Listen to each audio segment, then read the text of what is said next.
siku ya 21 ya ambapo ni siku ya Ijumaa. Tunaifunga wiki kibabe sana, lakini zaidi tunamshukuru sana Mungu kwa sababu wiki hii tumeifunga tukiwa nyumbani kwa moja kati ya kaka yetu bingwa sana ambaye mara zote amekuwa ni familia ya Central, na mara zote kipindi ambacho tunafanya na yeye huwa tunamfuata nyumbani. Lakini leo pia imekuwa ni siku nzuri sana kwa wewe ambao umechukua nafasi yako kuungana pamoja na sisi kupitia Central ya Clouds TV, kwa sababu utaenda kuyafahamu mengi kutokea hapa nyumbani kwa kaka yetu bingwa na rafiki yetu. Kwanza asante kwa mpishi mkuu wa chakula cha kihabari Mahija Zayumba ambaye ametupitisha vizuri kwenye rada, lakini mimi pamoja na ndugu yangu Farhani Kiham tuko upepo unapovuma. Tupo kwenye himaya ya Bugatti kabisa. Bugatti anaishi mashallah, mashallah. Asema ukiona neema ya mwenzako na Bugatti unatakiwa uzinenee ama uzizungumze neema ambazo Mwenyezi Mungu amekubariki. Mojawapo ya neema ndio hizi Sheikh. Mashallah. Kwa hiyo leo tumepata iftar nyumbani kwake pamoja na familia. Tunawashukuru sana, tuko bora. Farahani hapa, draft ilikuwa ya kutosha, mashallah. Tunakushukuru sana kaka yetu Mr and Mrs ambao mmetupokea vyema na familia nzima. Siku yetu ya leo tumekamilisha wetu kwa siku hii, alhamdulillah. Karibu sana Central, au sisi ndo tukaribia nyumbani? Karibu na nyinyi, na mimi ndakaribia kwenye kipindi. Karibuni sana. Okay. Farhani, wakati tuna plani kuja huku, mmoja kati ya brother ambaye mara zote amekuwa ukimzungumzia lazima uwe una kitu ambacho unajua unataka kukizungumzia. Yaani sio brother ambaye unamtafuta kwa tochi. Yuko kitu pale muda wote. Yaani huwezi kukosa chochote cha kumzungumzia. Na kwa mwezi huu inshallah mashallah ametubariki na jambo ambalo wengi hatukulitarajia. Mimi binafsi nilikuwa namuona kwenye matamasha makubwa ya Kasda anafanya pale, anazungumza kama mshereheshaji, lakini pia sifa yake dini amesoma mashallah. Lakini sauti zile kupita vile, ndugu yangu, wewe ulijua?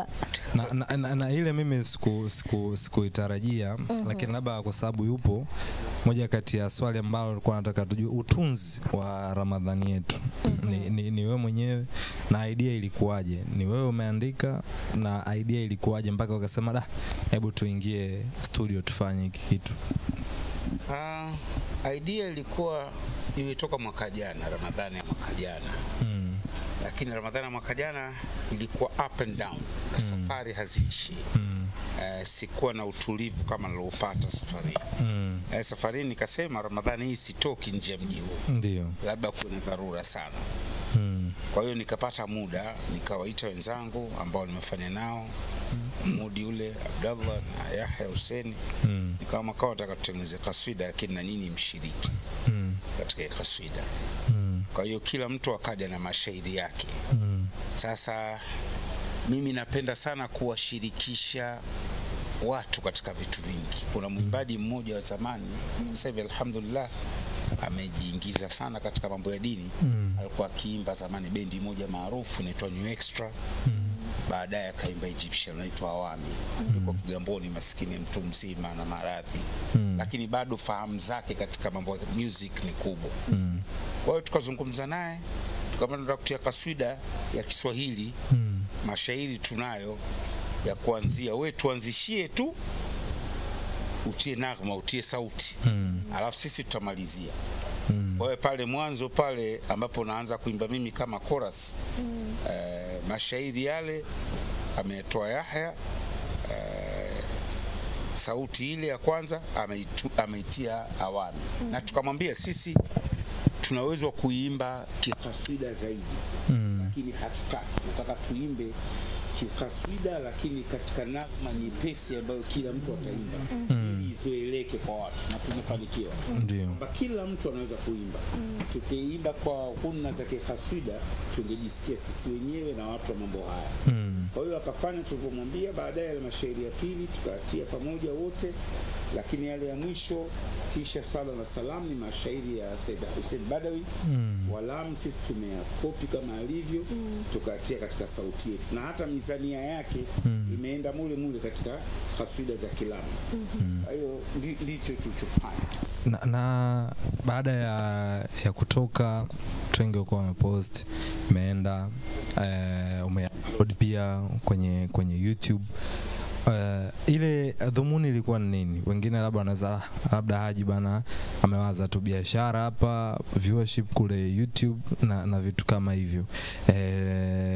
Watu ambao wana mawazo kama hayo, wewe unatofautiana nao vipi namna ambavyo umefanya? Tofautiana mawazo na watu, na sidhani kama nina haki ya kuingilia mawazo yao, lakini kwa nini sogeza hivi mic kidogo, kwa anenijua sidhani kama tuwashe kidogo. Farahan, kwa anenijua siamini kama naweza kadhani mimi nahitaji pata views. Sina challenge hiyo, alhamdulillah. Mimi nimefanya kwa sababu ndio nafasi ya wao kuipata kaswida, nafasi ya wao kuisikiliza kaswida. Ingebaki Instagram sasa hivi kungekuwa na post nyingine, lakini sasa hivi mtu akitaka kaswida na anaingia YouTube anapata, ndio platform mashuhuri zaidi. Kwa hiyo sio nia yangu kutafuta chochote kwenye yani au viewership huko level hizo, alhamdulillah. Na ulishai kumpost Lavalava ukasifia uwezo wake wa kuhifadhi. Cha kupost wasanii wengi tu, pengine labda watu walitarajia labda kumsikia Lavalava mle, kumsikiza Diamond, kwa sababu moja kati ya marafiki zako ambao ni Waislamu pia. Uliwa approach kwa jana tufanye hiki kitu, ama ukuwafikiria kwamba wanaweza? Kwanza wao hawajawahi kuamini kama mimi najua mambo haya. Kwa hiyo hata nikiwaambia wangeona mimi nafanya uchale tu. Kwa hiyo sasa hivi wao ndio wananitafuta mimi. Diamond anataka sana tufanye remix. Yes, kwa sababu alikuwa hajui kama mimi najua kama mambo haya. Mimi yani rafiki yangu, lakini hajawahi kunisikia naimba, hajui chochote Lavalava alikadhalika Mbosso. Kwa ulivyomtumia akashangaa kwamba bana yeye nilimwambia natoa kaswida, akuamini, akanitumia inbox, kaka kweli, nikamwambia utasikia. Ile siku ya kwanza naachia chorus akanipigia simu akasema Hadi, hebu hiyo sio kweli. Kwa hiyo watu wangu wengi wamekuwa surprise. Hata jana nilikuwa na bosi wangu Ghali, ambaye bana, hii kaswida umetunga wewe yani umeimbaje? Yani wewe hebu niimbie live, labda umeedit. Kabidi niimbe mbele yake. Hata juzi nilikuwa kwenye iftari ya GSM, baadhi ya viongozi waliokuwa pale wameshangaa.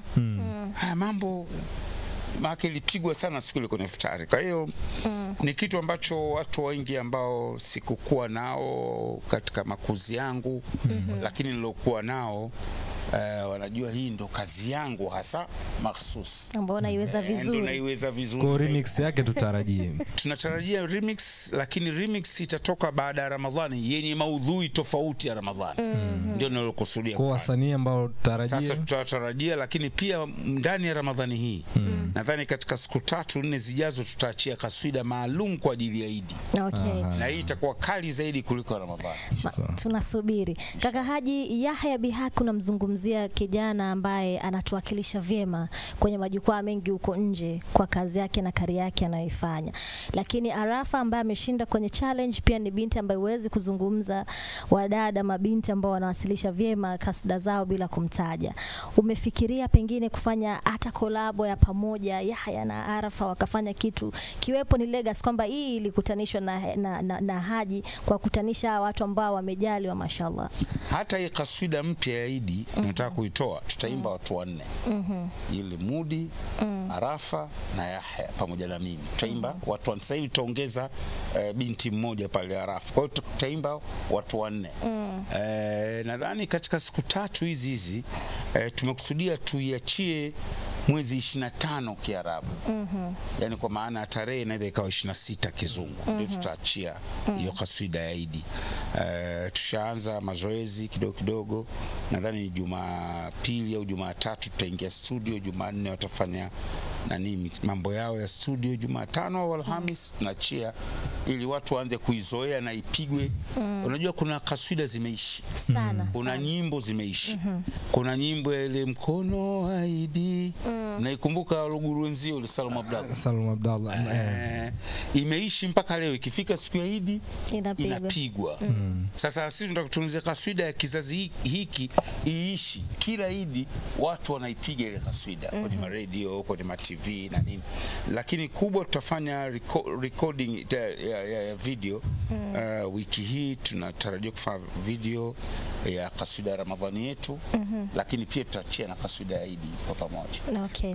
Sasa kuna mtu ameniambia akasema, mbona kama mnatupanga hivi Haji hawezi kughani bana? Mbona wasanii wengine mnawaambiaga akapela nini? Kaka Haji, unaweza kutujali hata ile verse yako pale chorus ulipoanza kidogo, alafu tuendelee na story. Kwa hiyo bado kuna watu wanaamini ile ni edit. Ndio sielewi watu tena. Ramadhani mwezi wetu, ni mwezi wenye hisani, mwezi wa kitabu chetu kitwacho Qur'an. Hapo watu mashallah. Mashallah. Watu pale wamekaa pale na makanzu yao. Kisha sala na salamu zimshukie Hashimu. Sasa na ali zake kiramu na sahaba wote pia. Jamani. Haya sasa semeni na nilikuwa nataka hapo niweke neno. Siku moja kuna posti moja aliposti, nafikiri alikuwa msanii mmoja ambaye msanii nafikiri anatokea Kariakoo. Sitaki kumchanganya. Kuna mtu akaja chini akacomment akasema, Kariakoo hapo vijana wanajua sana dini, lakini ndio hivyo tu. Yaani wameamua tu maisha yao kwa wakataja watu wengi wa Kariakoo ambao inaonekana mnajua dini, lakini wao wanasema maisha yao tu wenyewe wameamua tu kuishi wanapotaka. Kujua dini inakuwaje Haji, yani kwamba mnafahamu dini, Qur'an naijua vizuri, lakini watu wanaamini kuna vitu ambavyo ninyi mnafanya ni tofauti na misingi ya dini? Of course, kujua dini ni kitu kingine na kujua kuimba ni kitu kingine. Ajua Kariakoo, Magomeni, Ilala, Temeke, Tandale ni maeneo ambayo kuna madrasa nyingi sana. Watu wanajifunzisha mambo ya kaswida na watoto waliozaliwa mitaa hiyo lazima wamesoma hizo madrasa. Kwa hiyo mtu anaanza kujua kuimba toka mdogo. Akija huku kwenu kwenye Bongo Flava anakuwa kazi yake nyepesi. Unajua kuimba Bongo Flava ni nyepesi sana.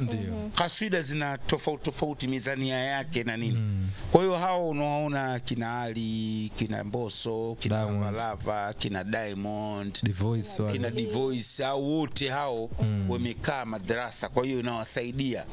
Kuna mtu mmoja siku moja alisema kitu kizuri sana. Simkumbuki nani, na hata nikimkumbuka si vizuri kumtaja.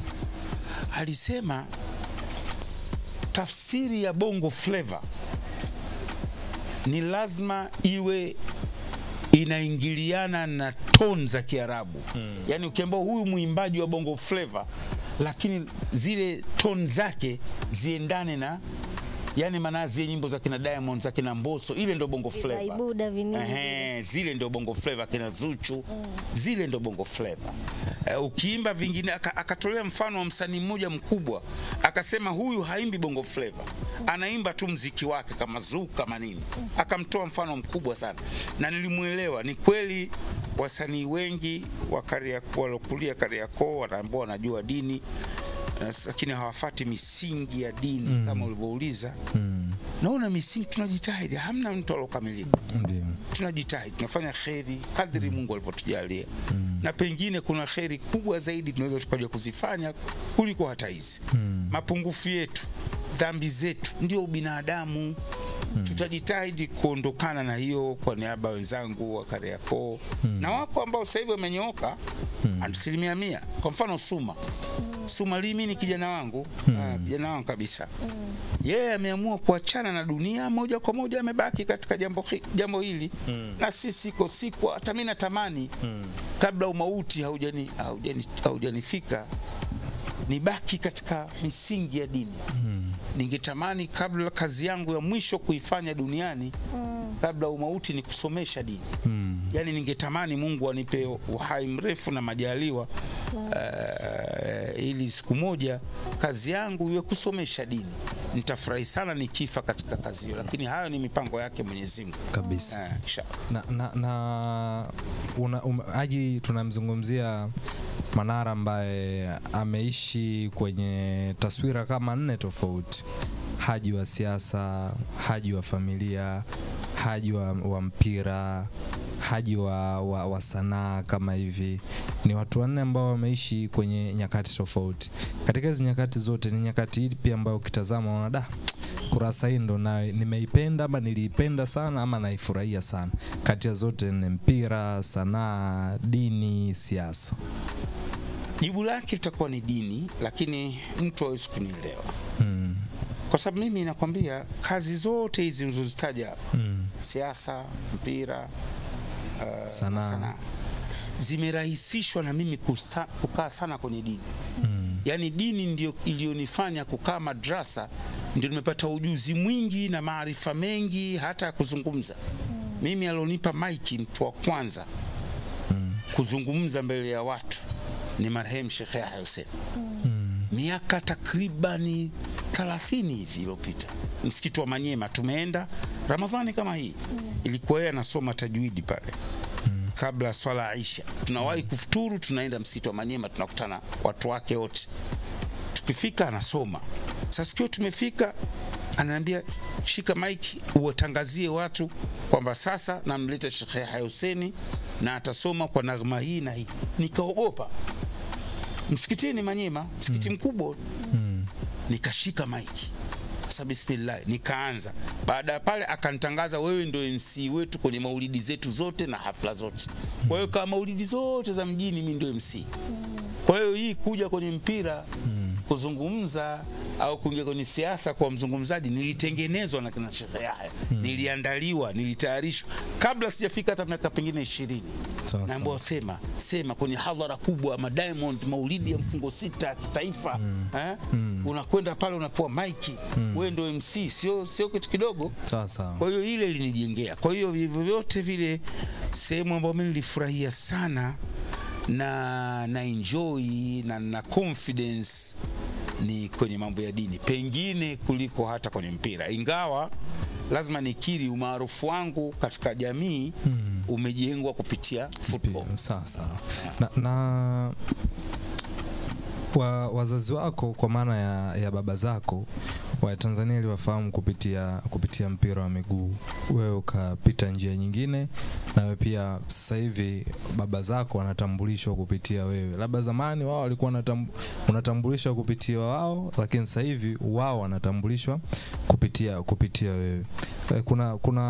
Kuna namna ambayo siku moja kwa tazama interview moja unazungumza na baba yako mzazi alilia, ukanyanyuka ukaondoka naye. Kuna nyakati ambazo maisha yako ya kawaida tangu umezaliwa mpaka hivi leo, kuna wakati unawaliza sana wazazi. Sasa hivi ulivyokuwa sasa ushakomaa unapambana na maisha, kuna nyakati ambazo unawaliza wazazi wako kwa vitu ambavyo labda unapitia ama unapitishwa? Yani, unajua mzazi yoyote fahari yake ni kuona mafanikio ya mtoto wake. Kila mzazi anatamani kuona mafanikio ya mtoto wake. Kwa hiyo wakati mwingine kutokana na mazingira na maumbile niliyozaliwa nayo, yaani mzazi unakuwa pale unapozaliwa kama unakata tamaa hivi, unaona. Lakini anajikuta na kilio cha furaha kwamba Haji huyu ambaye pengine labda sikumtarajia amefika katika level fulani. Ndio fahari ya mzazi. Na mara nyingi unaosoma body language zao unaona, yani unajua ukishaona mahali baba yako au mama yako yani anavutika na wewe, yani anakuona kama unajua kama vile mtu anayekupenda mtaani huko, mimi nampenda kweli Haji Manara. Yani mzazi wako kama mshabiki. Yani unajua ile wazazi wako akishafikia level ya ushabiki. Yani yule mshabiki, yani hata akiongea na wewe hivi unahisi ni kama nimekutana na fan fulani hivi. Kwa sababu yuko proud na kile ambacho tunaendelea kufanya. Na hii sio tu kwa wazazi, hata rafiki zangu wa Kariakoo ambao tumekuwa pamoja wananijua. Zaramu wasema ukoko na matando. wananijua Haji wa kuongelezea kanda mbili msumari. Wananijua Haji wa kula chakula cha mtaani pale, ugali na samaki wa kurumagia mmeshika mkononi. Lakini leo nikikutana nao wako proud kiasi cha kwamba wamekuwa fans wangu sasa, badala ya kuwa ndugu zangu au marafiki zangu. Even my sisters, wife wangu, unajua. Kwa hiyo ni kitu kizuri kwa upande mmoja, kitu kizuri na kinanipa miongozo, sababu unajua familia, ndugu zako, rafiki zako wakiwa fans wako, wanakueleza sura yako halisi, wanakukosoa, wanakuelimisha, Wanasema umaarufu na gharama zake. Kila mtu ana namna ambavyo anawachukulia watu maarufu, lakini mtu maarufu pia ana imani yake. Kama hivyo tunakuona Haji, una imani kwenye dini, na especially kwenye mwezi huu mtukufu wa Ramadhani, unajua namna ya kuendea mwezi, kuepuka na mambo ambayo sio mazuri kwa ajili ya kutengua pengine funga na kuheshimu mwezi mtukufu wa Ramadhani. Mitandao hii ya kijamii imekuwa ina namna ambavyo inawaattack watu, especially kwenye mwezi huu mtukufu wa Ramadhani. Kama kaka mentor ambaye pia una imani, una neno gani ambao unaweza kuzungumza na watu maarufu especially kwenye kipindi hiki cha mwezi mtukufu wa Ramadhani? Unajua dadangu, kama ulivyosema, umaarufu na gharama zake, na moja ya gharama zake kubwa ndio hizo. Mimi kuna wakati kibinadamu inakupa tabu, ukiona comments mbaya au watu mitandao inakuandika kitu kibaya kibinadamu.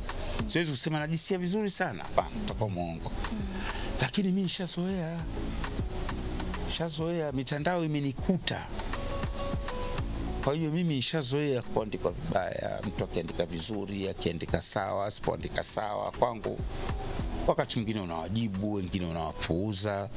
Ningewashauri celebrities na watu wengine maarufu, tumechagua wenyewe umaarufu. Ni kwa mfano mimi ningeanzisha boti yangu ya uvuvi, navua Bagamoyo na kwenda Kilwa, naenda wapi, singeandika kokote.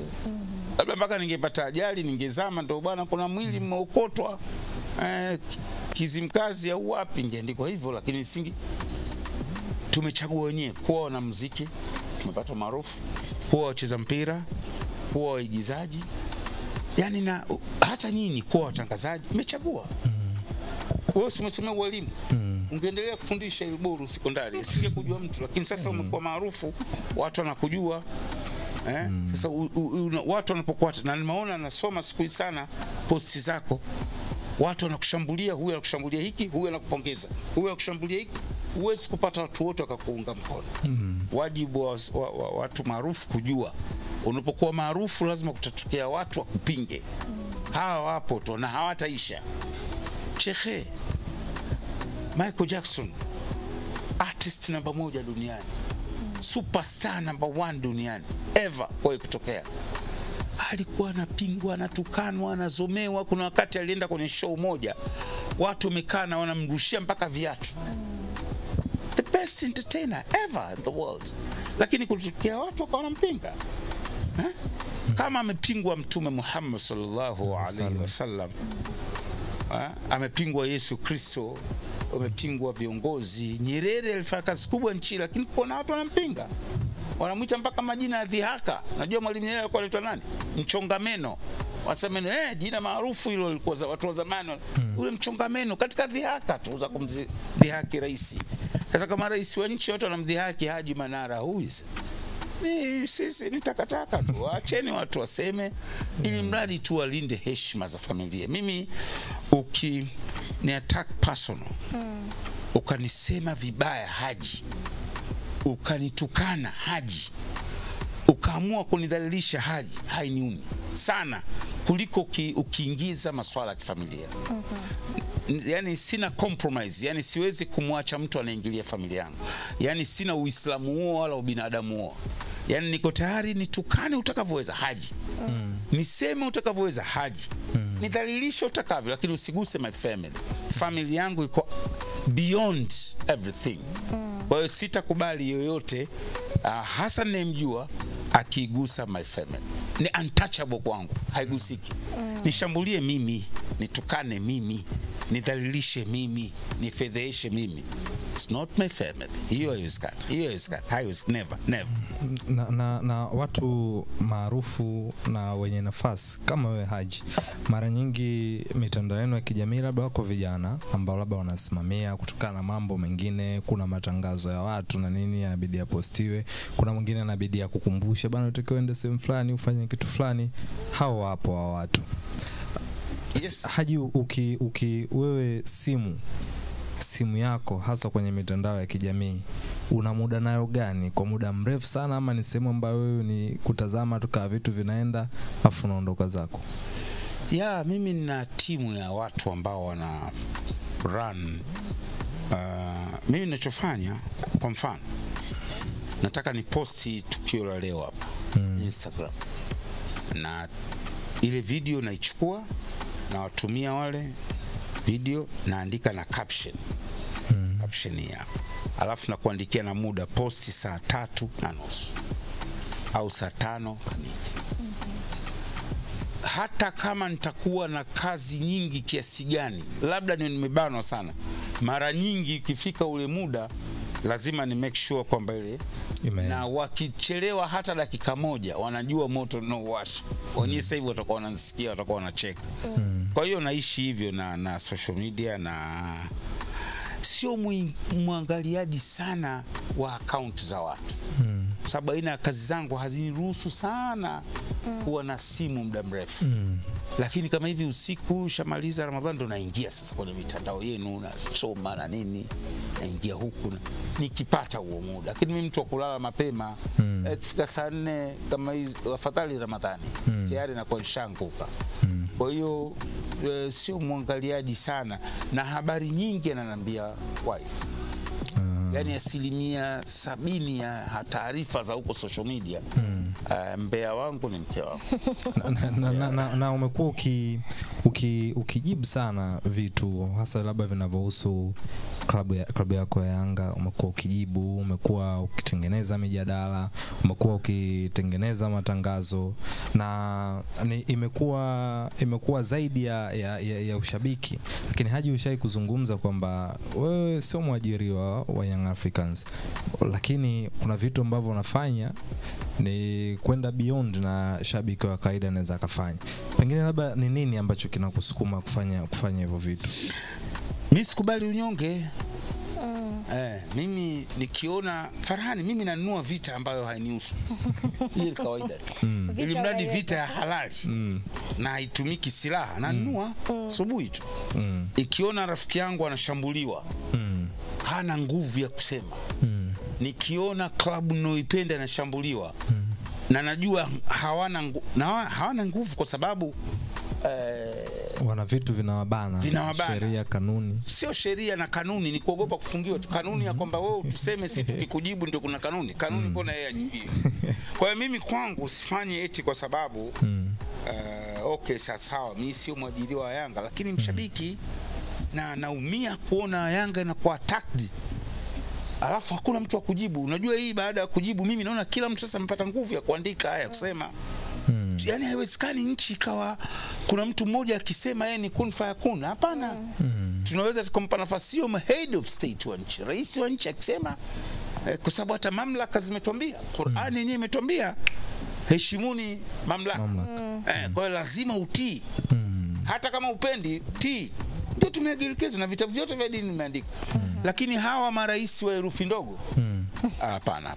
Hawa tutawajibu fawahisha kweupe bila kuwatukana wala kuwavunjia heshima, lakini kuwajibu marais wa herufi ndogo tutawajibu. Waarabu wasema fawahisha, wazi bila haya, bila kificho. Hatutawatukana, hatutawavunjia adabu, lakini tutawajibu. Lakini unakumbuka ulitoka kufungiwa kuhudumu kwenye mpira, na sasa hivi hukumu yako imeisha, uko uhuru, uko uraiani, lakini watu wanasema Haji anarudia yale ambayo alishai kuyafanya, na wengi wanasema unamshambulia rais wa kisho, ama unashambulia mamlaka za kimpira. Wala sijawahi kushambulia, wala sijawahi kumtukana. Hata ile adhabu yenyewe ilikuwa ni dhulma. Dhulma ya wazi, dhulma nchi nzima inajua ni dhulma. Yeye na wenzao wanajua ni dhulma. Mimi sijali ya nyuma, siangalii kwamba eti sijui watanifungia, kwa sababu mimi shekhe nina shughuli nyingine, binalima, napata kipato kwenye kilimo, na biashara kubwa ya matangazo. Kwa hiyo mimi singojei fungu la kutoka kwenye mpira. Sawa? Kazi ile na kwa kiwango kikubwa mimi nilifanya kwa passion. Watu wengi hawajui. Mimi hata nilipokuwa msemaji wa Simba, wa Yanga, nilifanya kwa passion. Kwa passion kabisa. Yaani sikufanya eti kutegemea kipato. Sawa? Labda kipato kilichoongezeka ni ile fame ya kuanza kupata hizo endorsement na nini. Lakini sio kwa maana ya Farhani, siko tayari. Mimi sio mtu mkorofi kama mtu ambaye hanijui vizuri anaweza kanitafsiri. Ila mimi sikubali dhulma. Kwa hiyo unajua sisi aina ya watu kama sisi ambao tukiona hapa kuna dhulma, mimi yani jambo tu la ovyo ovyo tu hivi nikiliona nakemea. Hata nyumbani kwangu wanajua. Yani mimi siwezi kuona eti glasi ya maji ikakaa juu ya dressing table. Haiwezekani. Nitasema, nitaambia Zai hiyo ndio nilivyo. Yani lazima watu wajue niko hivyo. Hivi kakaaji, adhabu yako ilivyoisha, mamlaka ambayo ilikuwa imekufungia walikupa taarifa rasmi ya kwamba sasa umefunguliwa, unaweza kuendelea na harakati zako? Niliona taarifa ilitolewa na msemaji wao wa Clifford Ndimbo. Niliona taarifa, na kwa sababu ilitolewa taarifa akijibu swali kwamba mbona wewe unajua waandishi wetu, na wakamuuliza swali la ovyo ovyo hivi, naye akajibu hadi yuko huru kishamaliza adhabu yake. Lakini wewe hukupewa taarifa rasmi? Nilifanya press ya kuwashukuru wa Tanzania kwa wao TFF walikupa taarifa rasmi? Hawajanipa, hawawezi, kwa sababu mimi sipendezi kwao. Mimi si mtu ninayependeza. Unajua mimi sio chale hivi kwamba niende chaka tiketi. Mimi tiketi nikitaka ya Allah nataka kwenda Dubai, twende, naenda mwenyewe. Sihitaji kwenda Mauritania kwa kupelekwa. Sawa Sheikh? Sihitaji kwenda kuangalia mechi Burundi. Kwani kwa maana hiyo TFF inasafirisha watu kwenda? Nimesema hiyo, unaniuliza wewe. Mimi sijasema hivyo. Wewe unasema. Kwa hiyo mimi siwezi kupendeza kwao. Mimi si ngema mambo ya kuwafurahisha. Farani nyinyi kuna wakati mna balance kidogo, unataka kufurahisha huyu, umfurahisha uandishi wa siku na wachambuzi, kazi yenu mna balance. Muonekane mko smart. Mimi sihitaji kuwa smart katika haki. Yani mimi sihitaji kuwa smart. Nikishaona hapa haufanyi sahihi, nakwambia straight kwamba hiki unachokifanya. Sasa nyie wengi mnapenda ile style ya una balance kidogo. Kitokea tatizo kama hili la kesi ya Simba na Yanga, inabidi hata maandishi yako nayapenda una balance kidogo, usionekane Simba mbaya, usionekane Yanga wana hivi. Wengi waandishi karibu wote wa Tanzania waliobaki watu wa balance. Kwa unatakiwa sasa haiwezekani watu wote tu tuna balance, wengine tuseme hili ndilo, hili silo. Ukishapata watu wa aina yangu wengi, tutakaa sawa katika mpira wetu. Lakini kila wanachokifanya kwa sababu ya kubalance, mnataka kupamba, mnachukua barafu mnaitia na cream, mnataka kuonyesha kwamba hapa sawa aliko. Nimeona kampeni nyingi za kubalance, lakini hazisaidii mpira. Na pengine labda Haji, kwa unayoona kwenye mpira wetu, una experience kubwa sana ya mpira. Ikitokea katika watoto wako akahitaji kuwa kiongozi wa mpira, ama akahitaji kuwa mwanafamilia wa mpira, kama baba, ukipata nafasi ya ushauri, utamshauri kitu gani? Atakapotaka wakati ule ndio nitamshauri. Sasa hivi kwa mfano, sasa hivi mtu mwanao ana image, sababu napenda niwe sehemu ya familia ya mpira. Kwa wewe ulivyouishi, ulivyouona, ulivyoutazama, anaomba ushauri, ama hata ndugu yako labda kaka naomba ushauri, wewe unamshauri mpira wa Tanzania? Mpira wa Tanzania si mbaya sana. Na ni mzuri tu kwa sababu kwanza una ushabiki. Bahati ya mpira wa nyumbani hapa, watu wanaupenda kweli kweli. Na wanapenda club zao za Yanga na Simba. Lakini wakati fulani hivi kuruhusu sehemu ya familia yangu napata mashaka. Mimi na mtoto wangu hapa. Sisemi kwa sababu ni mwanangu. Ndio. lakini nikiwaangalia hawa wachezaji wanaocheza Premier League na yeye kawaacha mbali sana. Very talented, skillful, dribbling, kila kitu, left footer, tamuona yupo anasoma university. Lakini sisi kama familia tulimtengenezea mazingira kwake mpira isiwe priority. Shule iwe priority. Hatukumkataza na anakuwa na training. Na siku moja mkamcheke anavyofanya mazoezi. Hawa wanachofanya kina Ziziki, yeye afanya mara 10. Mara 10. Hersi anajua. Na alitaka kumchukua timu ya vijana wakati kama miaka miwili. Nikamngoja mwezi form 6 na kapiga 1 huko, yeye ni 1-1 tu. Chiziba 1 tunamwita. 1+ ansoma udizima ya mtazamia kwenye mpira. Yani tukasema mpira wenyewe huu, alafu huyu mtoto wangu atapigwa mizengwe huyu. Sikia siku ndo anapokuwa kadi nyekundu mara yani atapigwa mizengwe, ataharibiwa hata akili yake. Nikasema na anaendelea vizuri, anacheza mpira kama talent, passion yake. Lakini very talented. Yani nikisema talented ni hasa, sio mchezo. Hivi baba yangu unajua alikuwa star. Aliwahi kuniambia Nuhu ana uwezo wa mpira kuliko nilivyokuwa mimi. Anaitwa Nuhu. Ananiambia huyu ana uwezo kuliko nilivyokuwa mimi. Sasa wewe Sande Manara, ubishi wake wa Kigoma, akwambie huyu anajua kuliko mimi. Alisema katika umri wangu mimi sikuwa na talent kama hii. Tungeweza kumpeleka Yanga. Na yeye bahati mbaya yeye hufuata upepo wangu. Nilivyokuwa Simba yeye alikuwa Simba. Nimeondoka na karudia. Hiyo ndio mtoto unatakiwa umfuata familia, ufuata unakwenda tu. Na Bugatti kuna wakati unawamiss mashabiki wa Simba maana walikuwa wanakupenda sana. Mimi nawamiss mashabiki wa football. Kuna wakati na miss nilitengeneza legacy pale, tengeneza legacy kubwa, na hata unaona mimi mashabiki wanavyoandika wewe Simba mwenzetu, wanacheka kweli, sasa la haula wala quwwata illa billah.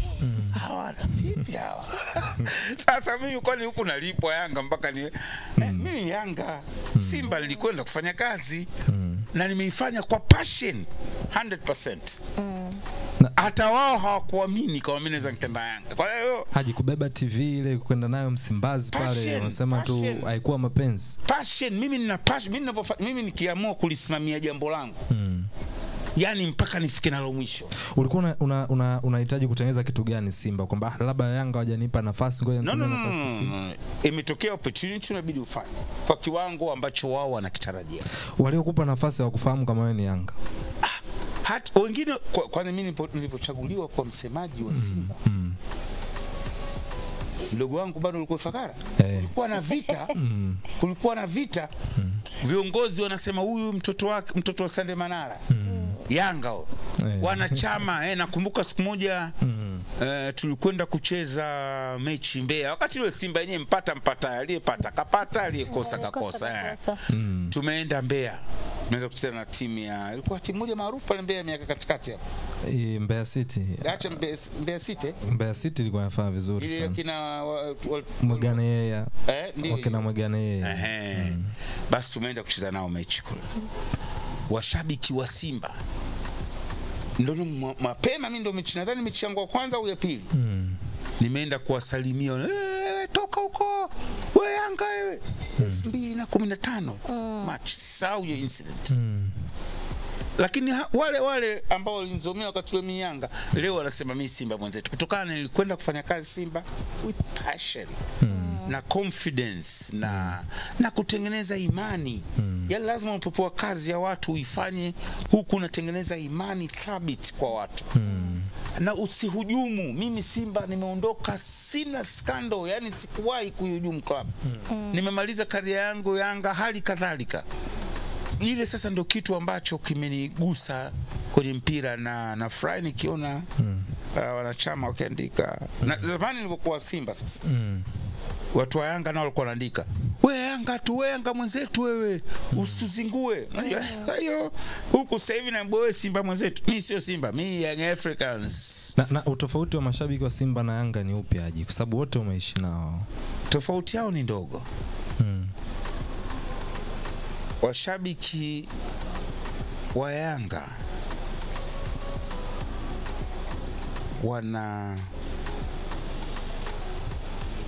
wagumu kidogo kwenda viwanjani.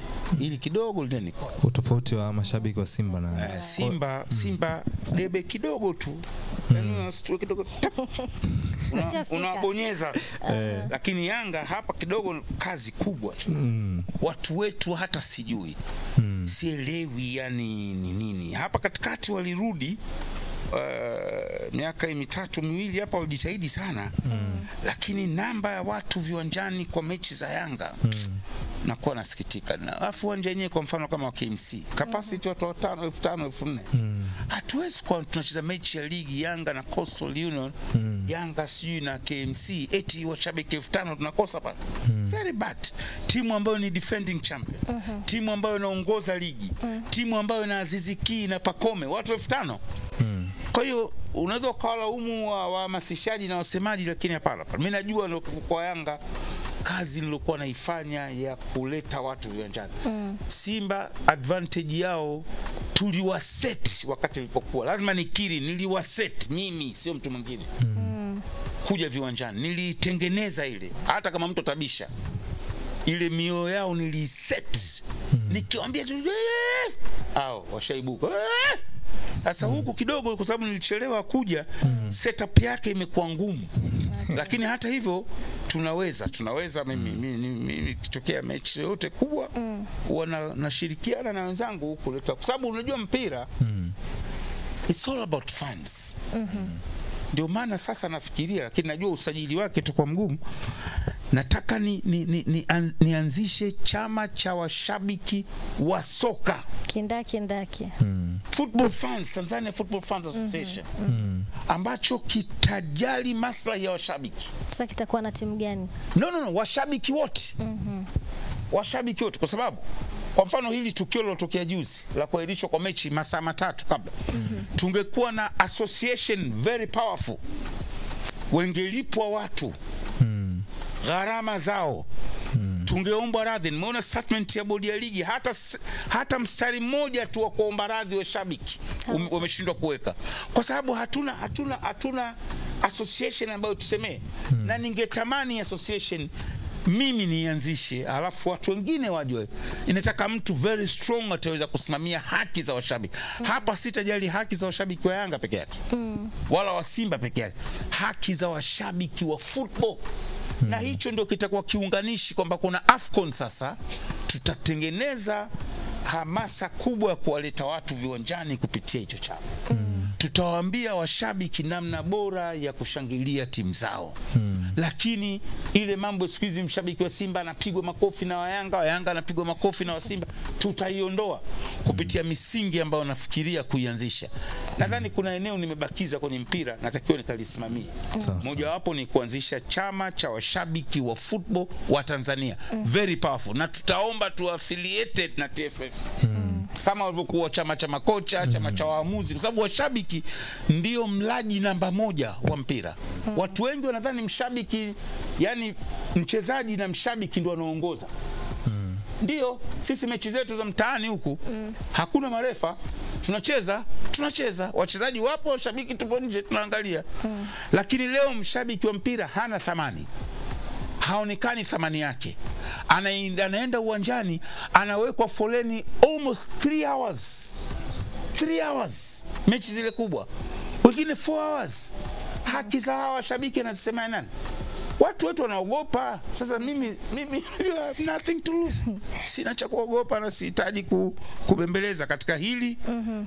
Nishaanza mchakato na tutakwenda kwa msajili wa vilabu. Msajili kichama kipo kimoja, lakini chenyewe ni kwa ajili ya washabiki wa Taifa Stars. Hii si washabiki wa Taifa Stars, hii wa football. Wa football. Nchi nyingi duniani wanavyo vyama.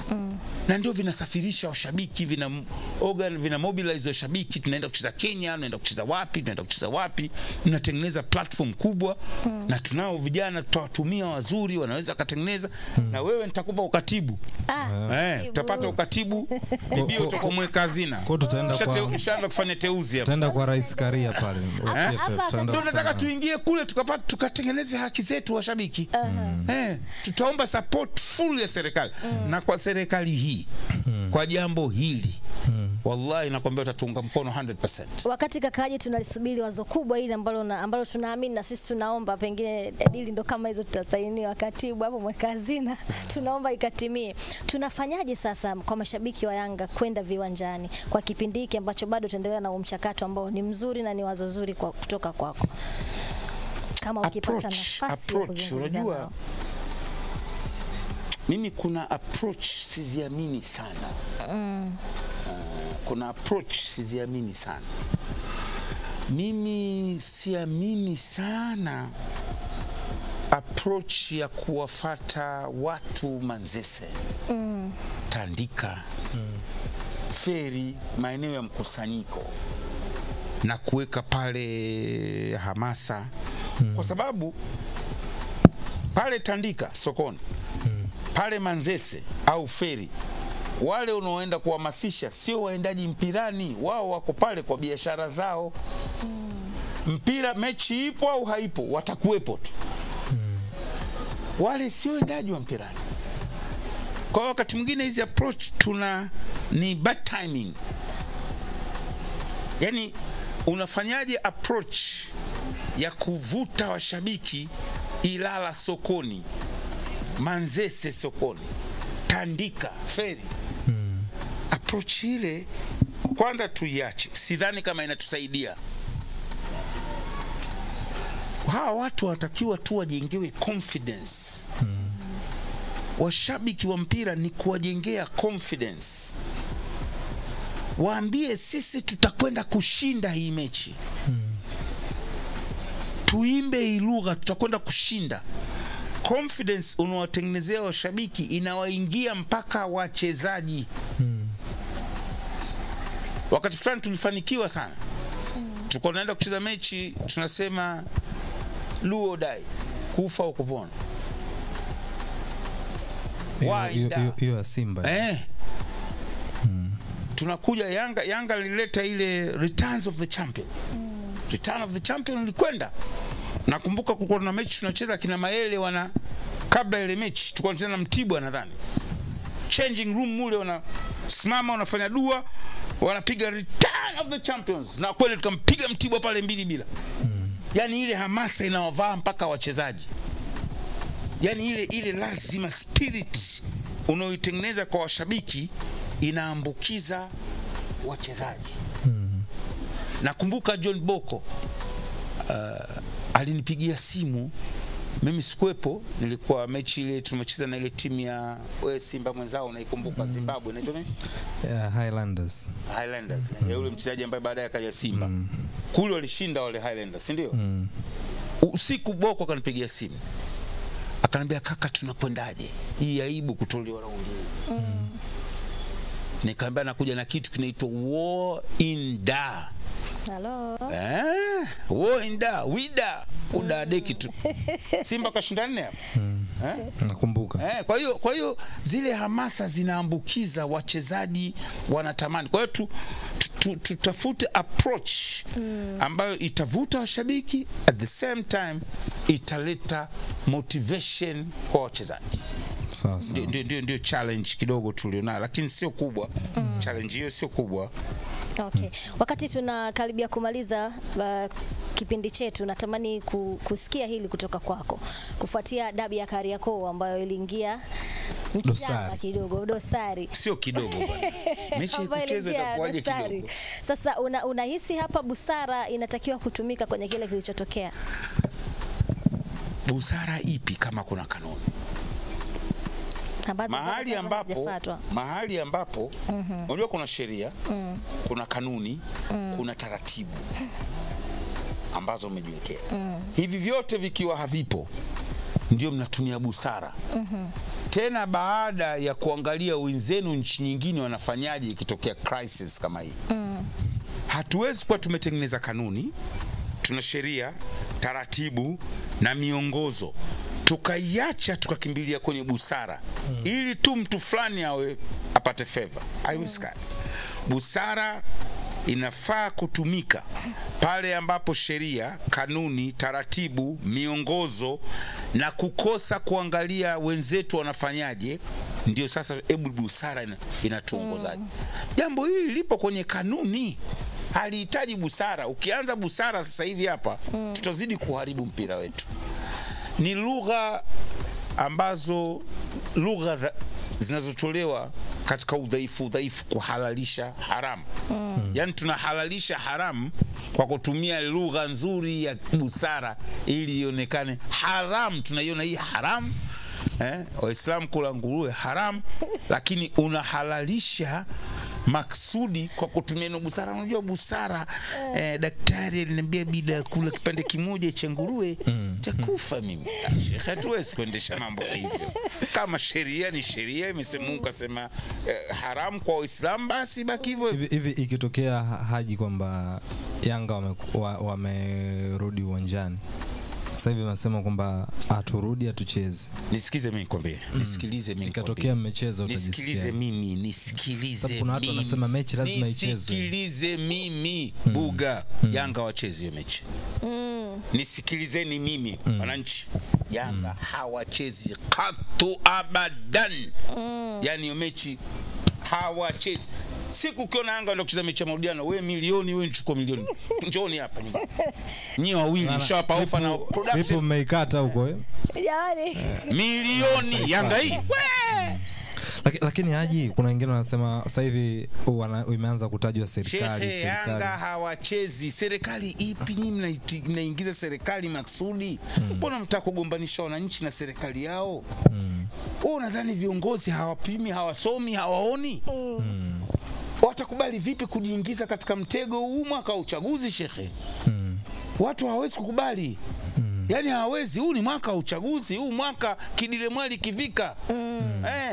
Kila mtu anachukua ngani yake anaweka begani, aanze kumbeba mtu sasa hivi akajaribia mambo yake. Hamna serikali itakayofanya jambo hili. Hawawezi, kwa sababu wanajua hawa washakosea. Wamekaa kimya, wanaangalia watafanyaje. Lakini wajiingize katika huu mtego hawawezi. Serikali hii inajua inadili na watu. Serikali hii inadili na mambo ya watu. Hawawezi kujiingiza katika umtego. Na ndio hiyo ndio utasikia unajua wale wataitwa tu hatuwezi kuitwa kwa sababu hatajiingiza katika jambo hili. Hiyo tunajiongopea.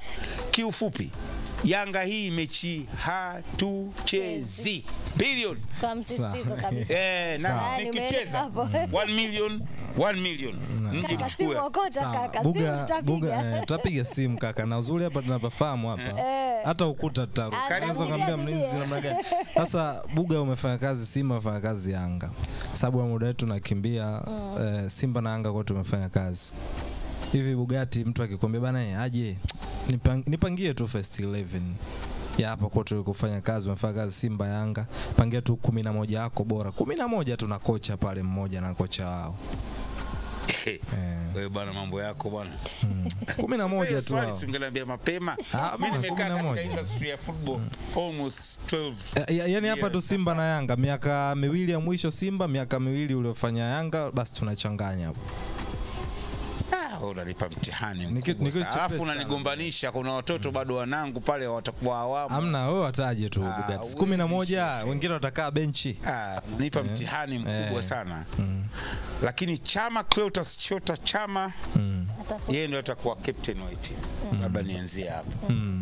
Captain Chama. Captain Clatous Chota Chama. Kwangu mimi huyu kichwa yake kwenye mpira ni kitu kingine shekhe. Yani kuna vitu anavyo tu ligi nzima hii. Yani kuna kazi, unajua Chama kwa mfano kupokea mpira pembeni. Kapasiwa hapa. Goli ndo hili. Allahu Akbar, namna anavyo afwa mashimo ya mwisho anavyotan. Kwangu mimi Chama anaingia kwenye kikosi. Namba 9 Mayele. Festo. Best. Hakuondoka vizuri Yanga Afrika, lakini huwezi kukwepa ukweli kwamba top number 9 aliyowahi kuja kutoka nje. Faisal Salum Toto atakuwemo kwenye timu yangu. Faisal Salum Toto atakuwemo kwenye kikosi changu. Kuna mtu anacheza hivi sasa lakini watu hawajamzingatia vizuri. Dickson Job pale atakuwa na mtu namtafuta libero nimkumbuke best, lakini tulimpata ule wawa keshaanza jioni Sergio Pasquale, lakini yule shekhe ni stopper namba 1 kabisa kwenye nchi, lakini kaja kidogo kishamaliza injury lakini Aziziki na Chama watatokea pembeni, Fei atakuwa nyuma ya Mayele, alafu hapo shataja Dickson Job na Pasquale 4 na 5. Diarra goalkeeper bora. Ovaishi. Yes, Aishi best. Diarra amemzidi kidogo Aishi. Footwork. 2 na 3 hapo. Shabalala kwanza kushoto. Kabla jambo lote nisije nikasahau. Shaba. Anacheza timu yote Shaba. Shaba ni ile tu tumemzoea, lakini footwork yake shekhe akiwa anakuja hivi kama anadarsisha hivi, anakuja na shekhe, fullback ni raha kucheza, yani kama unacheza, kama huji, kama unakuja, kama unaingia huyo. Kwa hiyo Shaba fullback ya kushoto. Kulia bwana, huyu jamaa ameumia tu huyu Kwasi, lakini mtu katika hii miaka karibuni ila sasa Kapombe yeye na Kapombe bwana tofauti kidogo, lakini kwa hawa wawili kwa performance ya miaka yote niliwahi kuwaona au miwili mitatu na Kapombe, mpe fullback Kapombe 6 na 8. Wallahi hapa ndo kuna mtihani, kwa sababu hizo ndo namba zangu nilizokuwa natumikia mimi mwenyewe. Sasa unajua nimesahau wachezaji wa zamani Simba walokuepo, kulikuwa na mtu namba 6 bwana. Nani alikuwa chama Makims? Alikuwa anacheza wengi. Nyoni pia amecheza pale. Elasto Nyoni, James Kotei, Jonas Mkude, Demla. Field pale kwa mfano mimi nakuja na holding wawili kwa aina ya mfumo wangu, Khalid Aucho na Jonas Mkude. Yani nakuja nao pale. Double pivot. Double pivot. Ndo hao nakuja nao pale. Mkude unamkubali sana mshikaji wako nje ya uwanja.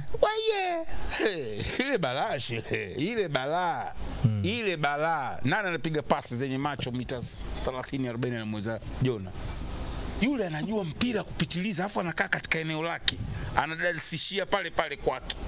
Jona ushamona anaenda kufanya tackling katika maisha yako.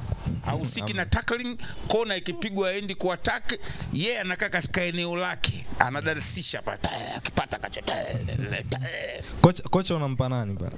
Kocha mimi mwenyewe, sasa kocha umpe nani?